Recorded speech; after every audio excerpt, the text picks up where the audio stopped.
And good morning. It's 7:03 on this Tuesday, December 8th. It's time to head to Studio B for Coleman and Company.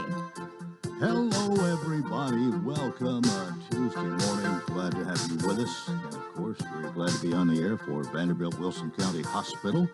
The Vanderbilt Center for Women's Health, dedicated to delivering the highest care to women in all stages of life, is now in Lebanon.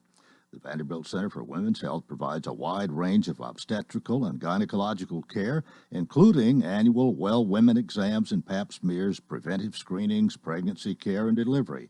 They also offer same-day appointments. The Women's Health Team is committed to caring for you and your unique needs. Now, you'll also be happy to know that the Vanderbilt Ingram Cancer Center is now serving patients in Wilson and surrounding counties. This nationally renowned cancer center has experienced on-staff board-certified radiation oncologists, the latest and most advanced radiation technology with pinpoint precision. The Vanderbilt Ingram Cancer Center treats all types of cancers, provides the highest quality protocol and technology in the industry, as well as convenient real-time access to clinical data for patients through VanderbiltHealthConnect.com. Hospitals are for healing, new life, and recovery. They're places of innovation, learning, and exploration. But more than anything, hospitals are really about one thing: community. Vanderbilt Wilson County Hospital, honored to serve Wilson County and be part of all the great things that are happening here. Vanderbilt Wilson County Hospital, 1411 Baddour Parkway, right here in Lebanon. And Vanderbilt Health provides care and wellness personalized to your needs throughout the community. There are locations throughout Wilson County and are growing to provide you and your family with the right care in the most convenient location. From Vanderbilt Wilson County Hospital to various clinics in and around Lebanon and Mount Juliet, they're nearby when you need them most. Well, I am expecting someone from Mount Juliet this morning, and I tell you what, I just happen to have Kenny Martin's phone number, and I'm gonna dial it right here and see if we can get that gentleman on the phone, because he's the one that I sort of look to provide us a guest here on the second and fourth Tuesdays of the month, usually after they've had a Board of Commissioners meeting. And this ought to be interesting now. The phone is ringing, and we might wake the dude up. I don't know. Or is somebody else calling it on the other line here? MJ, Billy, one answer the other phone. We're going to get somebody this morning. I guess one way. Uh-oh. To leave your name, a brief message, and a telephone number. I'll be glad to get back with you as soon as possible. Thanks, and have a blessed day. Oh, Kenny. Well, it didn't work. No, we're not going to record a message. Well, I don't know what has happened this morning. I hope there's not what we'd call a breakdown in communication. Maybe somebody just forgot. But anyway, it's a Tuesday. It's a little bit cloudy and overcast, kind of cold out there this morning. I'm guessing. I called Ray Justice. All right, let's try the other telephone here, and I believe we've got Commissioner Ray Justice on the phone. Ray, good morning. Good morning, Coleman. How are you? Well, I'm doing fine. I guess I'm doing better now that I've got somebody to talk to. What's going on? Where is Mr. Martin this morning? Yeah, you cut out on me. I apologize. I'm on my cell phone, so I'm going to probably be missing.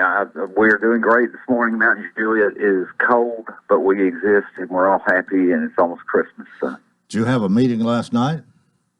No, sir. We did not have a meeting last night. You know, we have these off days because of the 4 and 5 week months, and this is one. Our next meeting will be next Monday. And you know what? That's what threw the monkey in the wrench or whatever. And I hadn't noticed that.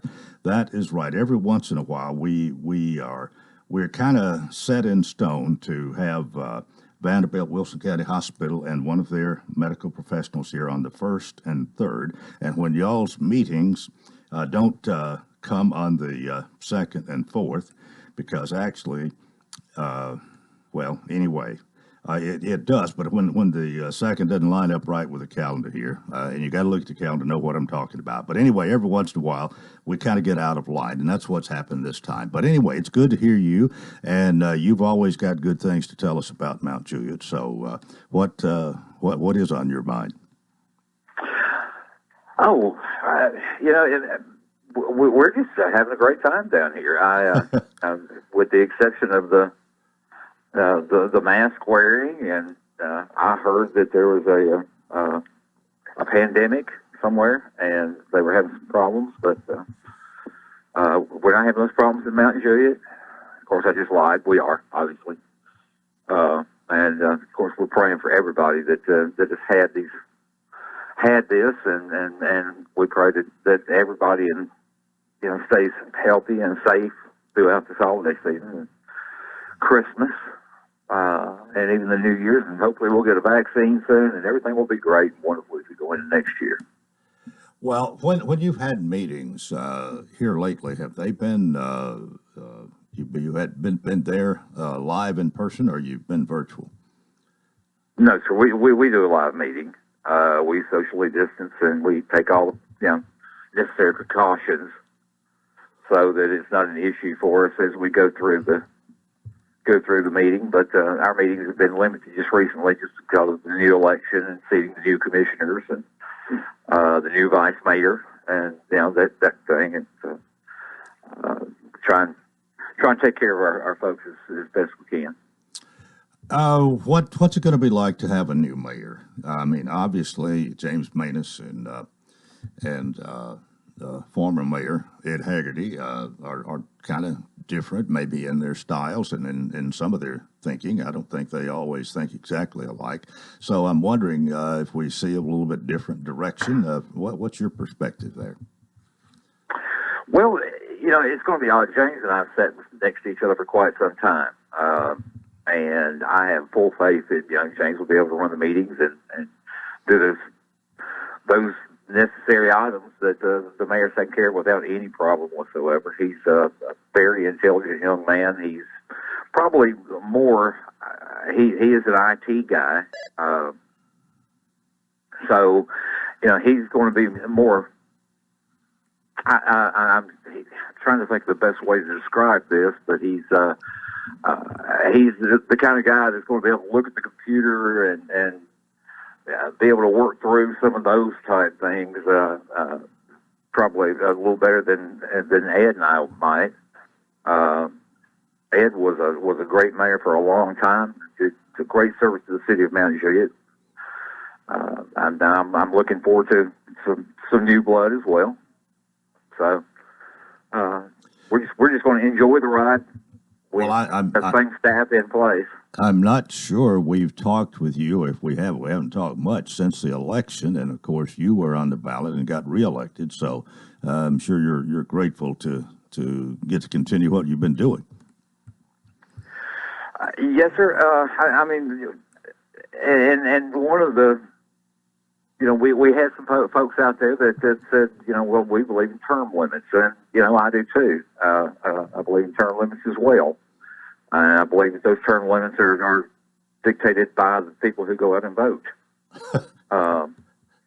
And so, the north end of Mount Juliet has, the one farthest away from the interstate is the one that we've seen less growth in.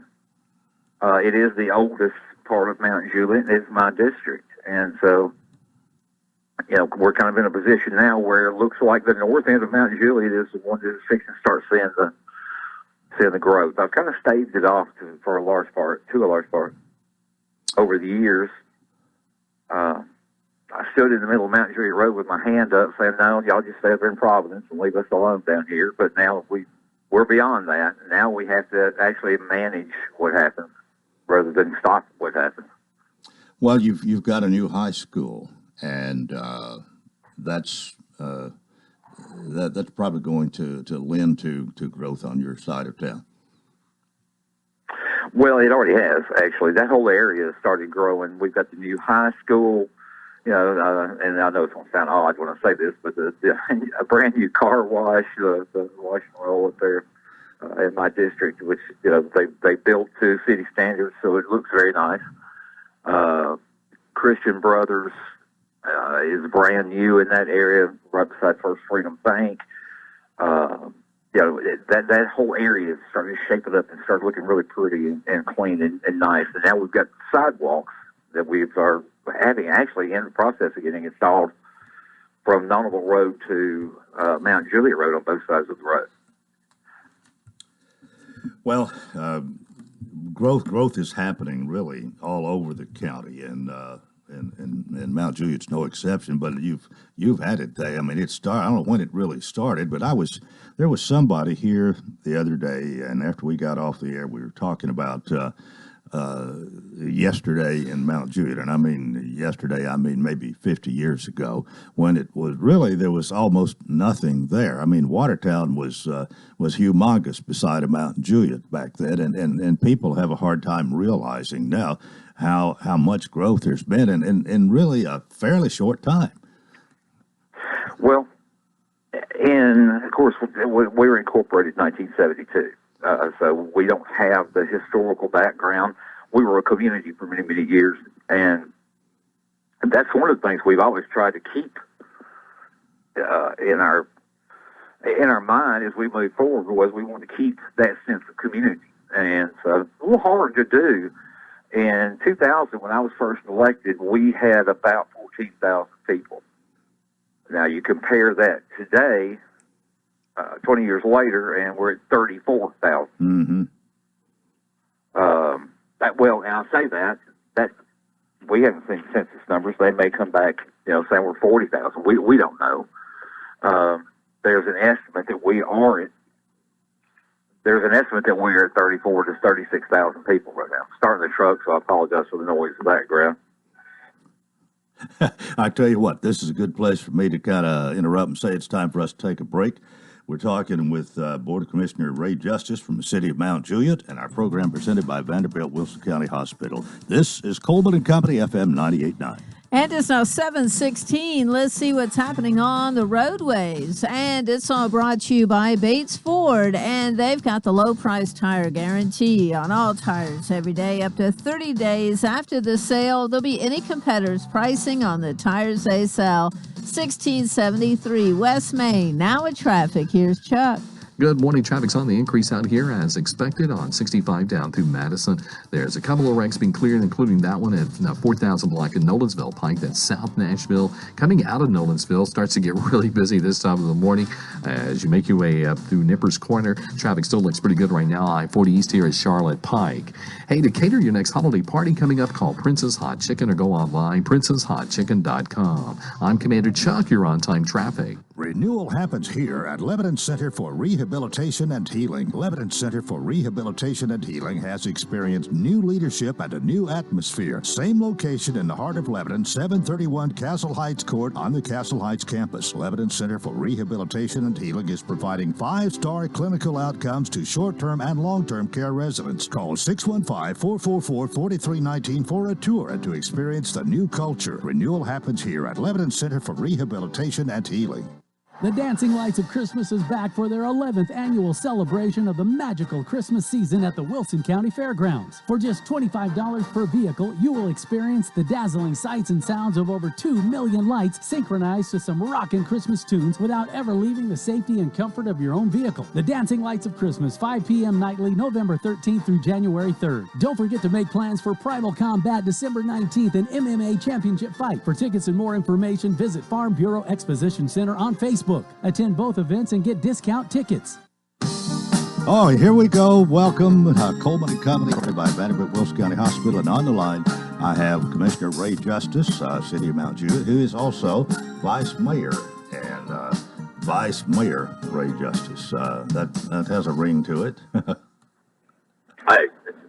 It's a title, is what it is.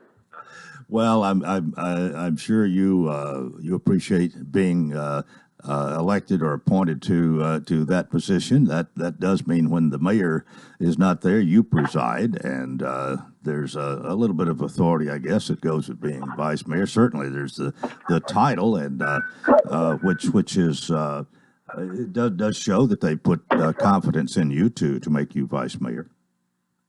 Well, what that does mean is that I'm going to spend extra money to pay for vitamins and health products for James Manis and make sure I keep him healthy. That's what that is.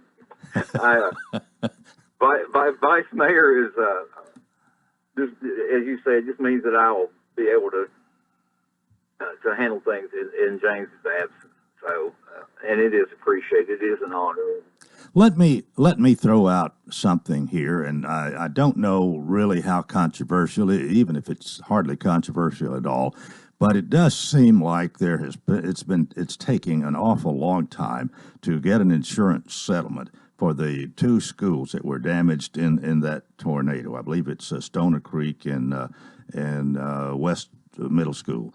And because of that, we have not had the reconstruction, and so on going on. It's held things back.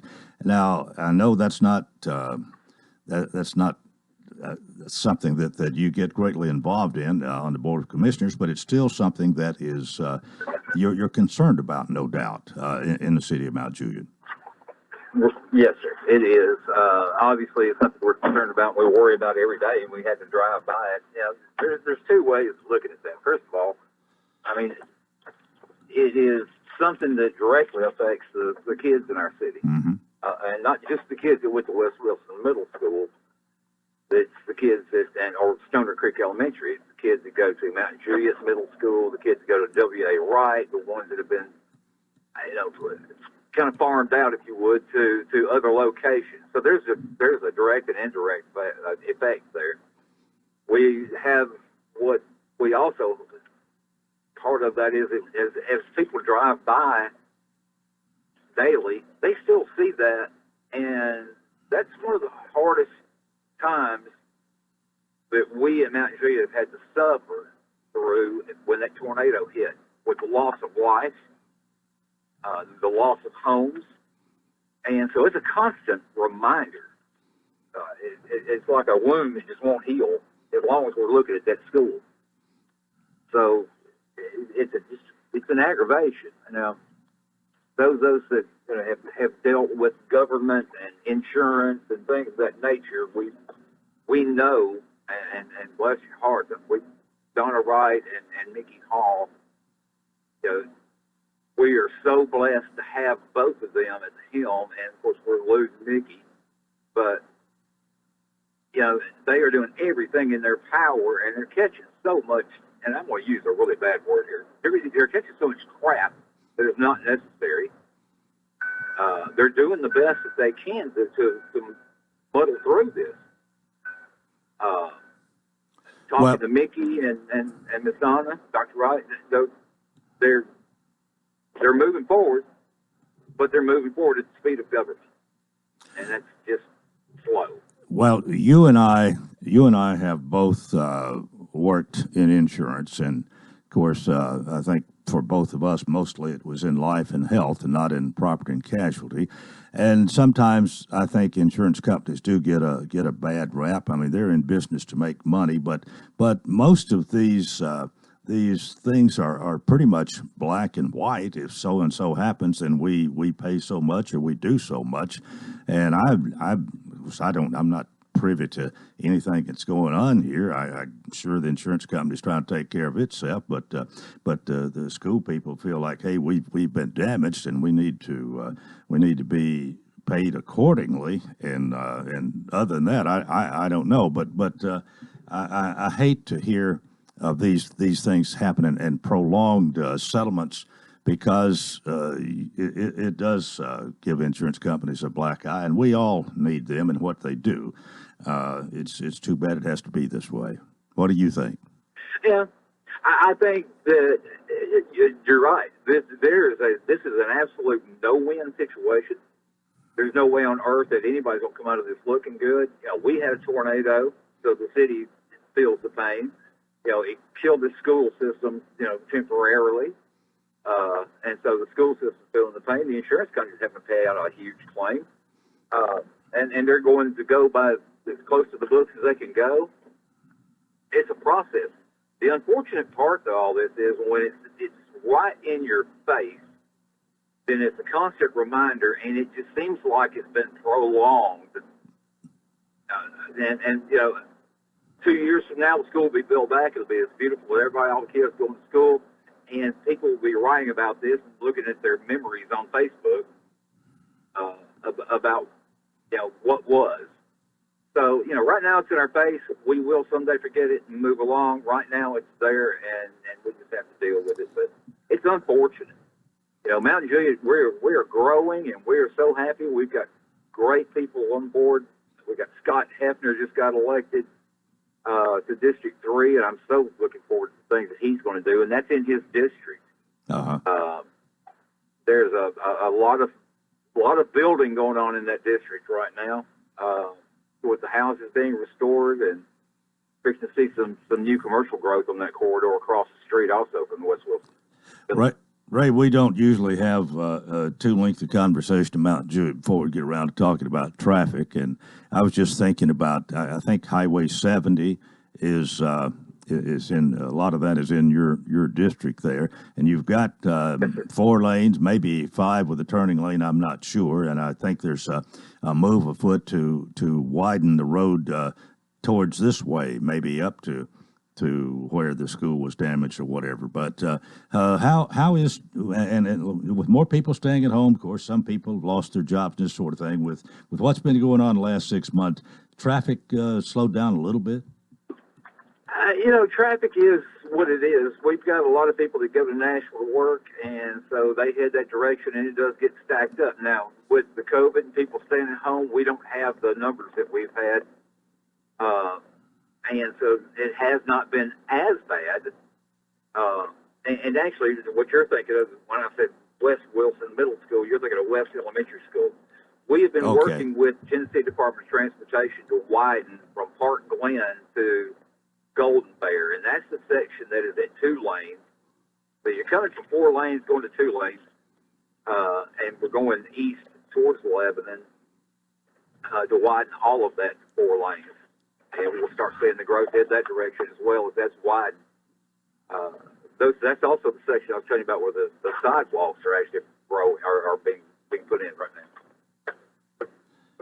Well, what stage are we in as far as widening the road there? Are we still just in the talking stage? We've gone beyond the talking stage into the longest part of it, which is the engineering. At this point, we are going through, and my best understanding of that is we're going through making sure that there's no Indiana brown bats and snail darters such in our creeks. But that has to be done. Great lengths to take care of our people as we do some of the little insects that we've got running around. We'd be a whole lot better country, but that's another conversation to have at a different time. What kind of time frame are you aware? Is there a expected finish date here for that? I'm almost afraid to say, but 2 to 3 years before I would say completed. Right now we go through the environmental stage of the engineering to make sure there's nothing there that's like I talked about. And then we go through the right-of-way acquisition, and then we go through all the utilities like the electric lines, water lines, sewer lines that run along the roadway. Those have to be moved out of the way so they can expand the road over. And then, of course, the road building product. Yeah. We're only looking at about 0.4 of a mile. So. But there's a lot that goes into widening 0.4 of a mile. Well, I want you to change hats now and put on your Kenny Martin hat and tell me Kenny's always knows some new business that's coming to Mount Juliet. Do you got anything about to locate there that you're aware of?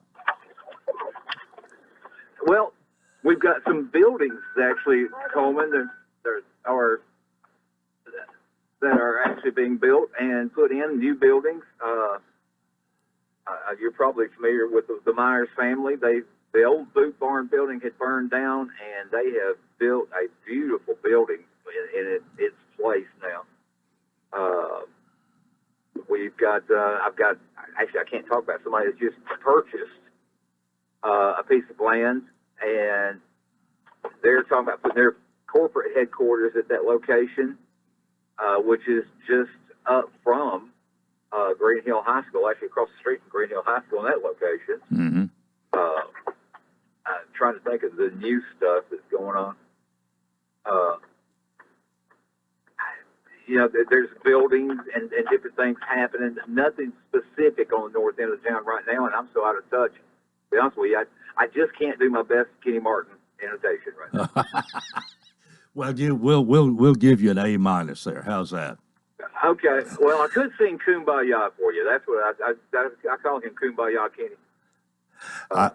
I want to thank you very much for joining us this morning and helping us out here. And our time is come and gone. No problem. But we'll be hollering again, and our best to you, and keep on keeping on, and all that good stuff. Merry Christmas to all y'all. Y'all take care. Have a good. All right, there. Thank you very much. That is Vice Mayor. Now, Vice Mayor of Mount Juliet, Ray Justice, and a member, of course, of the Board of Commissioners. And that's part one of Coleman and Company, our program presented by Vanderbilt Wilson County Hospital. But stay tuned for part two coming up here on FM 98.9.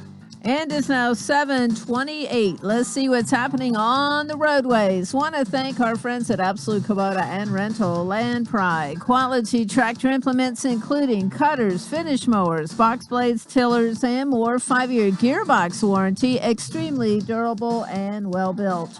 They're located at 1506 West Main. Now at traffic, here's Chuck. Good morning. It's actually just now starting to get a little bit busy here on 65 southbound, approaching Trinity Lane, 4000 Black and Nolensville Pike. That wreck is in its clearing stages. Coming through Mount Juliet right now, the traffic volume's on the increase on I-40, leaving Wilson County into Davidson County. Sleep with the Sharks in a grown-up atmosphere at Ripley's Aquarium in the Smokies, coming up December 26th. All the details at Ripley's Aquarium of the Smokies.com. I'm Commander Chuck with your on-time traffic.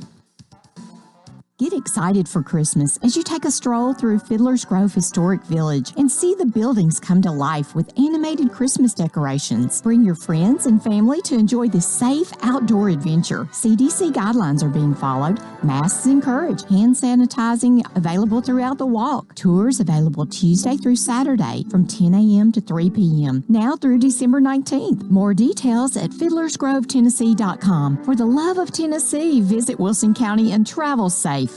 Vanderbilt Health is honored to announce the newest addition to our family of hospitals, Vanderbilt Wilson County Hospital in Lebanon. This hospital will provide care for Wilson County residents with the goal of improving the health and well-being of our newest community. Hospitals are for healing, new life, and recovery. They're places of innovation and learning. At the end of the day, hospitals are all about one thing: community. Thank you for welcoming us into yours. Let's do great things together. The 2020 Titans have all grown up together. They've had a taste of success in the playoffs, and they're back with Derrick Henry. Henry 20, Henry 10. Ryan Tannehill at quarterback. Tannehill keeping around right end, driving, he's in. A stout defense. Titan ball. And a head coach in Mike Vrabel who's ready to lead them. Brought to you by Stevenville Plumbing and the Jewelers. LHS, Cumberland University, and the Tennessee Titans. The winning teams are on WANT 98.9. Skies will be clearing out today, leaving for mostly sunny skies. Temperatures this afternoon will top out in the lower 50s. For Wednesday, highs will reach the upper 50s, so plenty of sunshine. By Thursday, temperatures hit the 60-degree mark with bright sunny skies. On Friday, a few more clouds move in. This weather forecast is brought to you by Walker Auction and Realty, professional auction and real estate services. Get top dollar for your home, land, or personal property. Log on to MikeWalkerAuctions.com. They know auctions. That's a look at your forecast. I'm meteorologist TJ Scott. Coleman and Company, welcome to part two. Here on a Tuesday morning, as usual, we're ready to talk about Hearthside Senior Living, and Sean Dozier is with us today. Sean, of course, Executive Director of Hearthside Senior Living, and we're going to go to the phone and talk today. Sean, good morning. Good morning, Coleman. How are you? I'm doing well, and you sound good this morning. I feel great. Feeling really good. I need to do it by phone today. We had we've done really good with the COVID virus since it started back in March. We had one person that got it back in the summer, but we had a couple people catch it this weekend. So I'm doing my due diligence and socially distancing from everybody and staying away. But I'm glad to talk to you. Well, I hope those two people are going to be okay. We just kind of cringe when anybody gets it, but especially if it's a senior citizen, somebody over 65, it's not as good, really.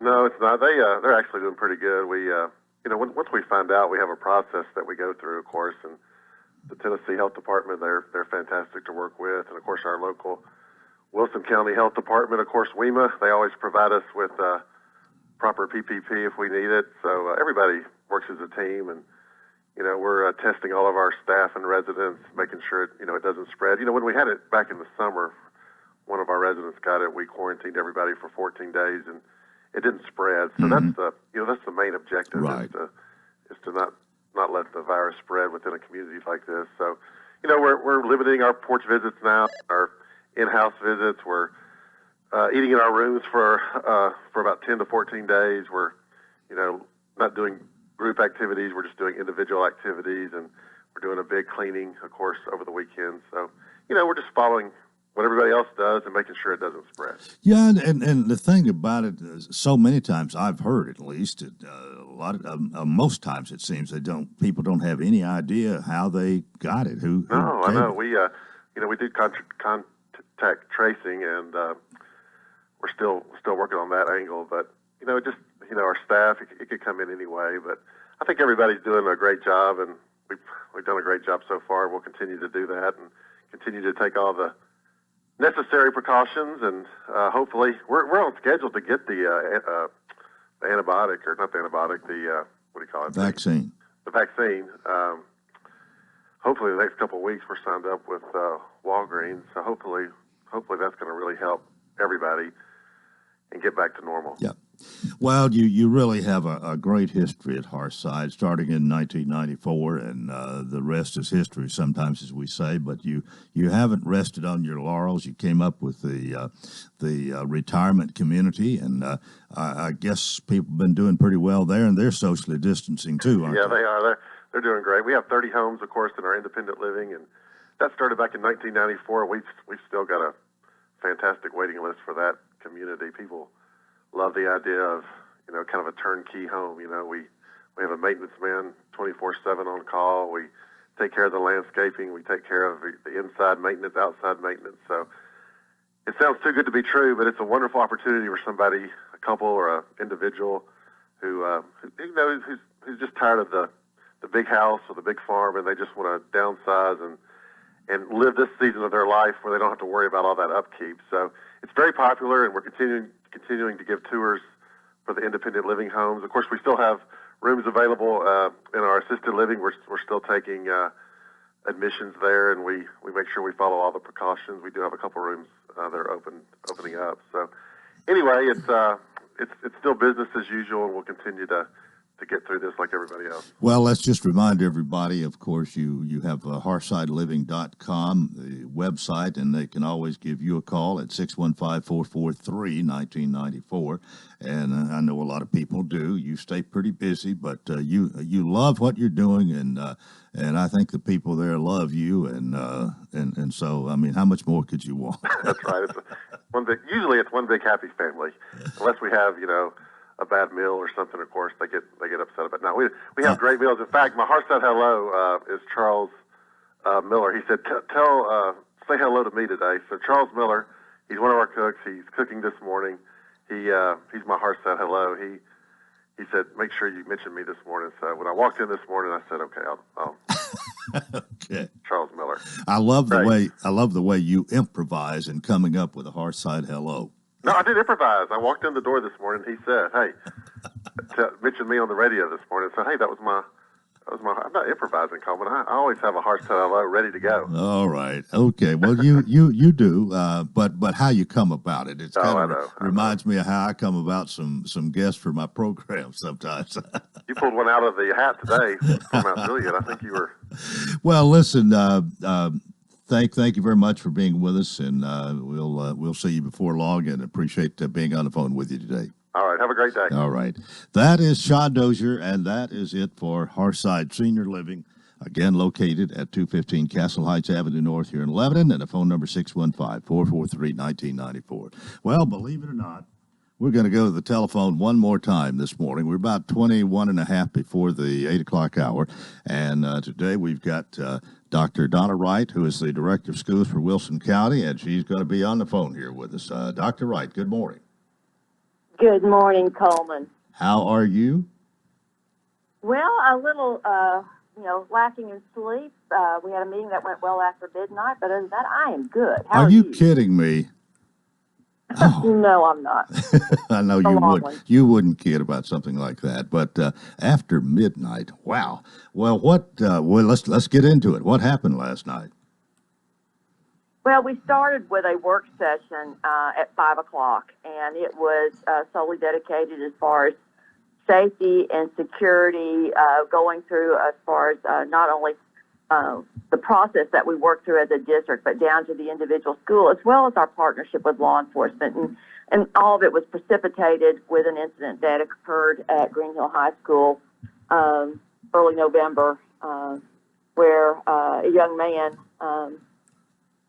tried to pose as a student and came into the building. And so it was something that not only was it necessary, but we devoted really a little over an hour to walking through the process, the protocols, and came out of that meeting with 2 charges as far as to come back with, because the one thing that was a failure to communicate what happened as far as to parents, and then also looking at the possibility of what kind of ID system we could come with for students. And then at a little after 6 o'clock, we took a break, and about 6:20, we started our regular meeting, which had a lot of recognitions, awards, as well as COVID updates and some things that needed to be addressed just in the manner of the meeting. So it was a long evening.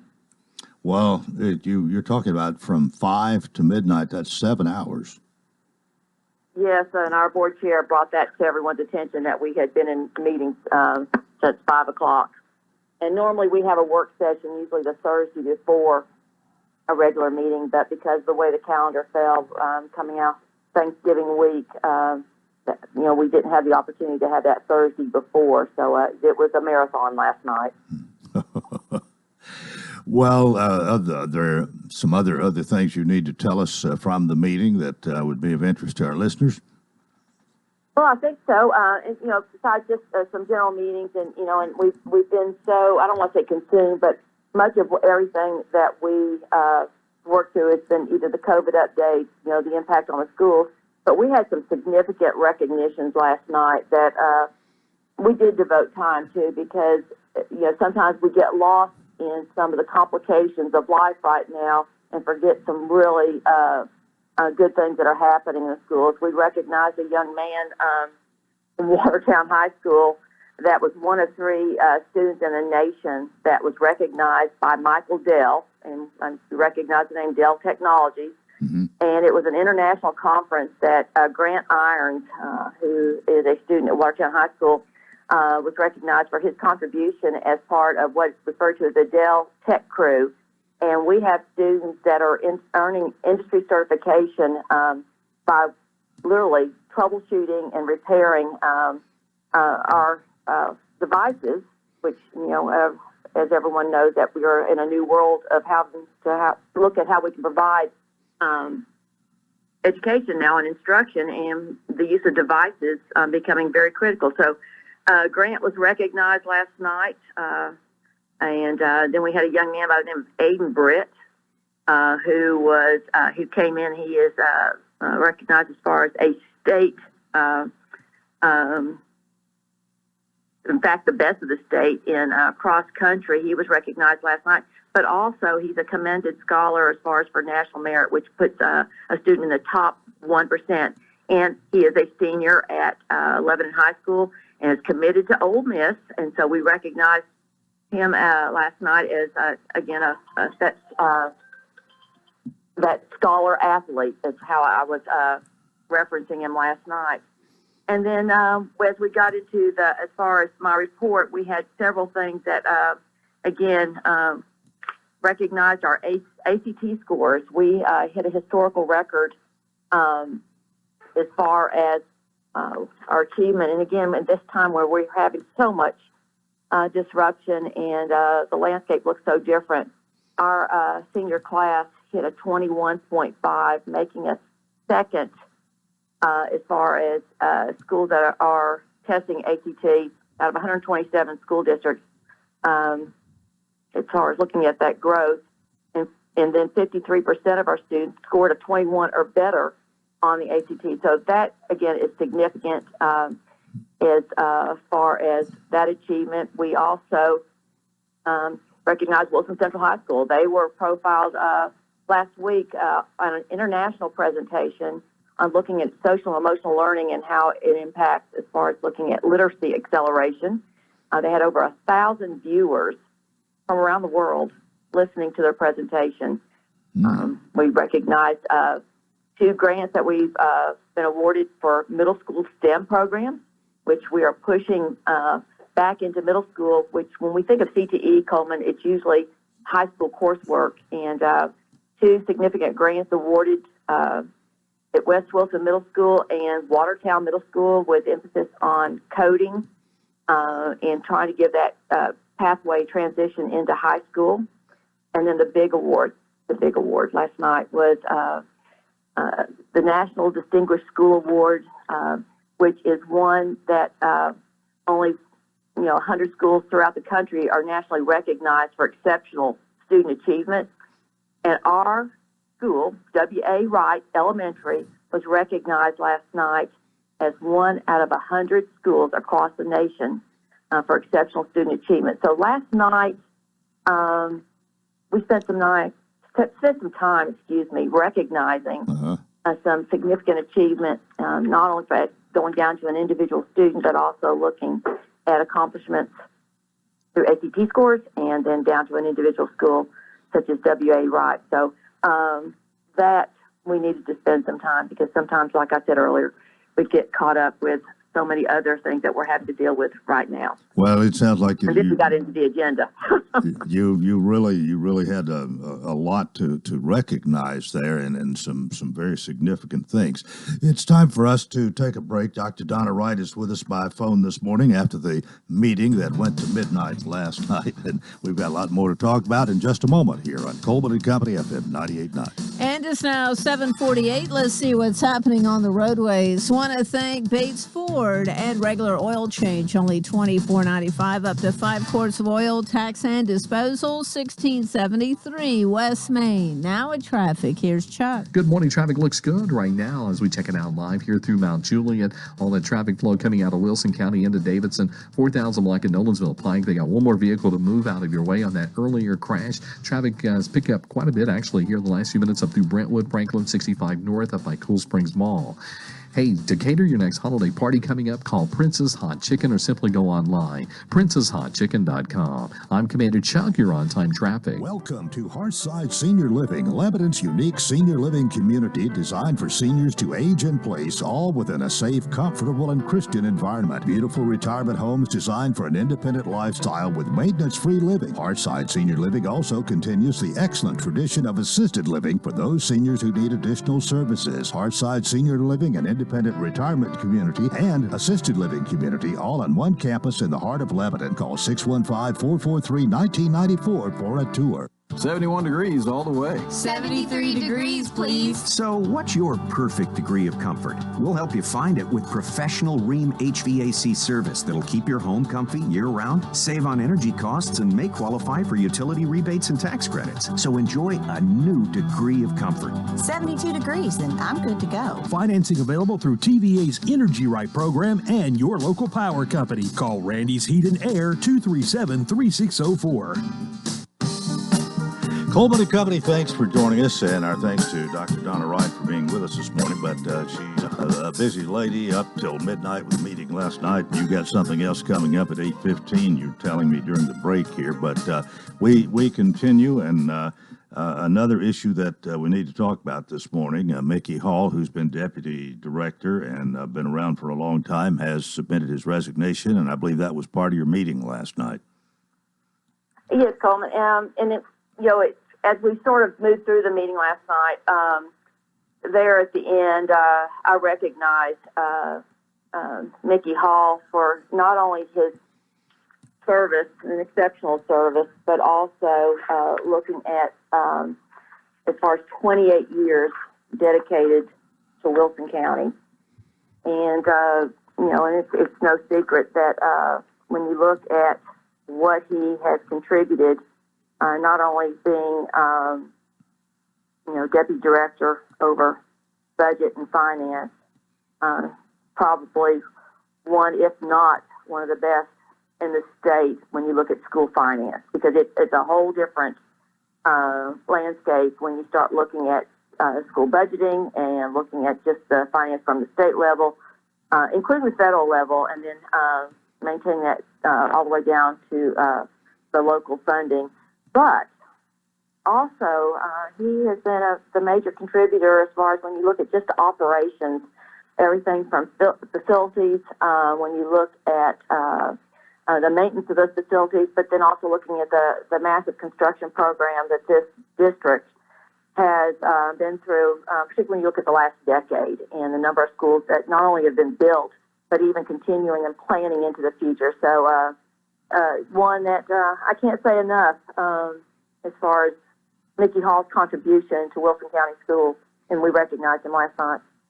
Has he given any particular reason to resign at this time? Or?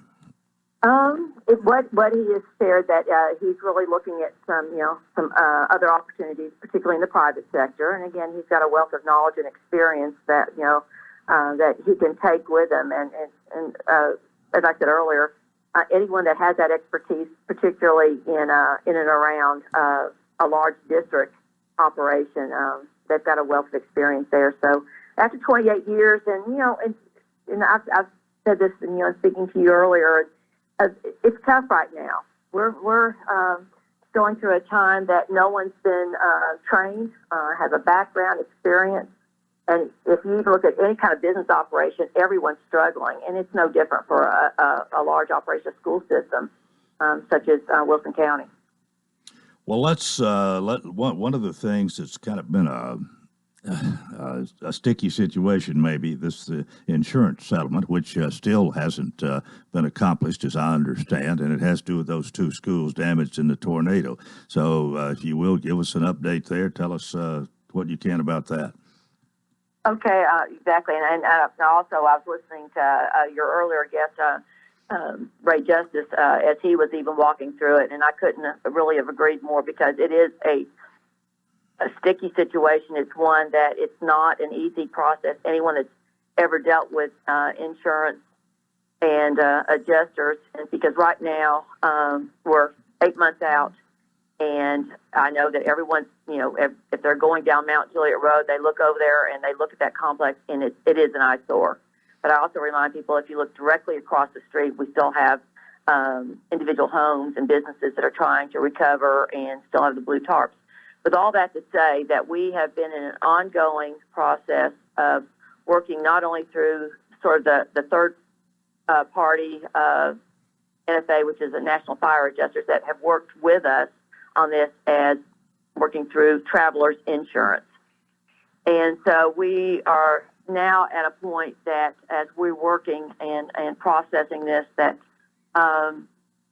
we've got to make a determination as far as what we see as what is needed to replace and what Travelers is willing to pay. And so we went into private session last night with Mr. Dennings. He made the board aware of a conversation that had taken place earlier yesterday morning as far as working with NFA and how we're going to move forward. But all this to say, Coleman, it is a lengthy process. We have to work through it, particularly with an insurance company that is really, when you think of things that have happened that are catastrophic across the nation, hurricanes, fires, whatever, and then here we are with a major claim as well, and trying to replace two schools. And part of that conversation last night as well, as far as it's more than just replacing schools. We're talking about the instructional, educational impact on students, the disruption to the community. So there's a lot of residual complications also just beyond the loss of 2 schools in Wilson County. Well, so that's where we are right now, and again, we're moving forward with working through and with the adjusters for travelers. Well, let me. I mean, if worst came to worst, push came to shove, as we say sometimes, are we talking about possibly settling this in a court of law? I mean, taking it to court. Well, I'm not going to rule it out. And that was something that, again, there were 2 motions that, as far as the board approved once Mr. Jennings reported back to the board after we came out. And it was the possibility that, should we need to, that the board retained the possibility that they would identify counsel that would possibly represent the school district that has background and experience, particularly insurance. And so the board approved that last night. All right, I want to throw something else out here, and this is not this is not picking on you or anything, but I mean, I think your contract ends at the end of June, and according to what we hear, you're planning to finish at that time. So we're talking about probably 6.5 months here that you would have left, and Mr. Hall is going to be leaving, I believe, first of the year. A lot of responsibility on your shoulders here, and some people who might say, "Well, I've got 6.5 months. I'm going to coast," and I don't think that is your way of doing things. And there's a lot of responsibility, a lot of things to be done, and dealing with COVID and all of this. I mean, I don't think anybody would envy you in the job that is before you, but I'd like to hear your comments about that. Well, and it's something that I also prepared the board for last night as far as a reminder on what they need to be looking at as far as a director's search, and particularly after the first of the year. And again, that's a process that any district would go through, and I just did a reminder as far as how that looks. But to go back to your question, I hope that no one, that's sort of watching from afar and watching what happens with this district would even know that I'm contemplating retirement. In fact, it's beyond contemplating. I am retiring at the end of June, because that will be the closure of my contract.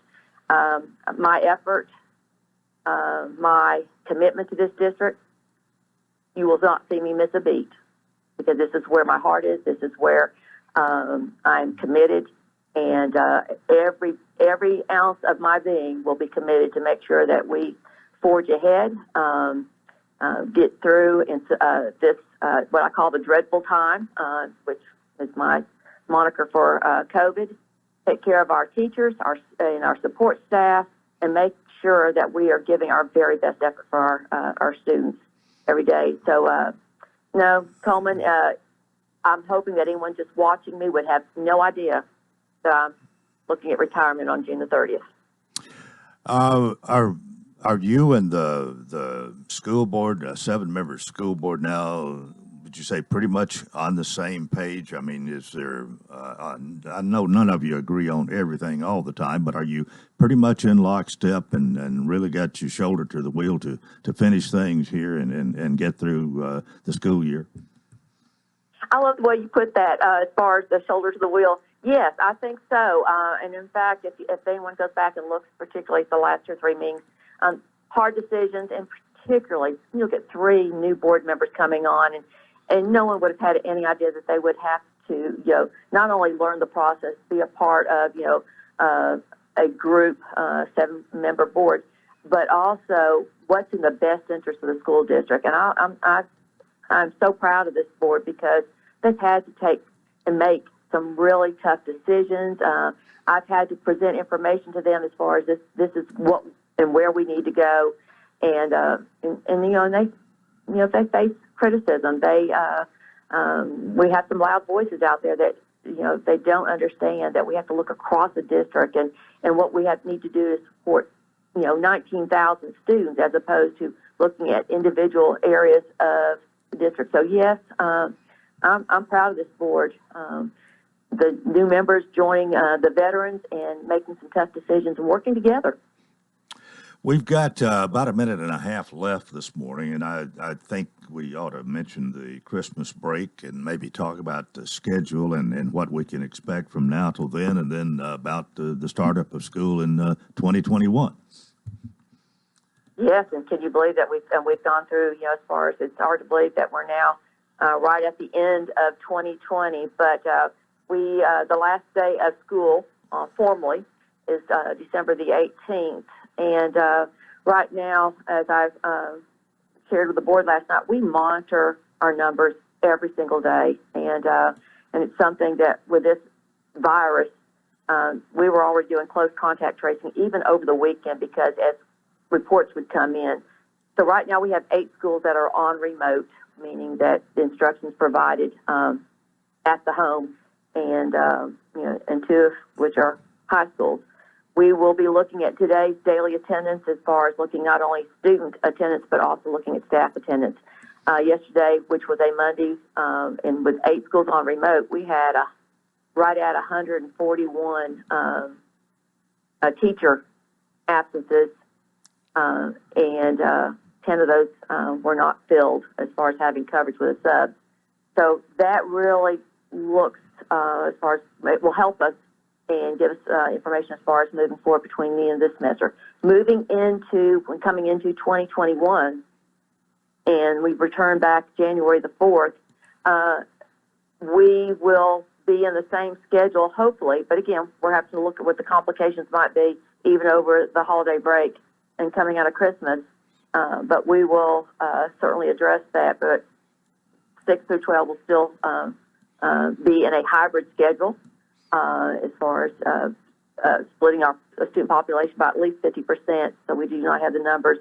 And hopefully we will be returning K-5 to a traditional 5-day, but I do not see us lifting the mask requirement because we do see that as a strong effort to mitigate exposure, both from those that might be positive to those that are trying to, to stay healthy. So there's a lot of things that can happen between now and the beginning of 2021, but that's something that we'll be mapping out and monitoring, not only across the county, but the impact as far as our district schools, Coleman.